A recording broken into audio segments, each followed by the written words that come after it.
ఈ నాయకులు ఎవరైతున్నారో మజ్లిస్ పార్టీ కనిపిస్తే వంగి వంగి సలాములు కొట్టేటువంటి ఈ రాజకీయ పార్టీలకు తెలంగాణ ప్రజలు తప్పకుండా బుద్ధి చెప్తారు. ఈరోజు కేంద్ర ప్రభుత్వం తరఫున నిర్వహిస్తూ ఉన్నాము.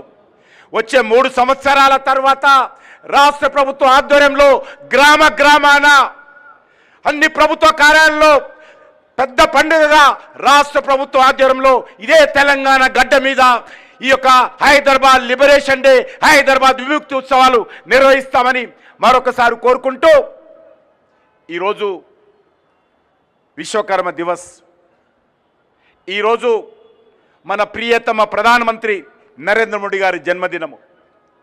గత 11 సంవత్సరాలుగా ఒక్కరోజు కూడా సెలవు తీసుకోకుండా, అది ఆదివారం కానీ శనివారం కానీ పండుగ కానీ బర్త్డే కానీ కష్టం వచ్చినా ఇబ్బంది వచ్చినా ఏ ఒక్కరోజు కూడా హాలిడే తీసుకోకుండా ఈ భూప్రపంచంలో ఎవరైనా ప్రధానమంత్రి 11 సంవత్సరాలుగా నిర్విఘ్నంగా ఒక్కరోజు హాలిడే తీసుకోకుండా పనిచేస్తున్నాడంటే వారు భారత ప్రధానమంత్రి నరేంద్ర మోడీ గారు మాత్రమే చేస్తున్నారు.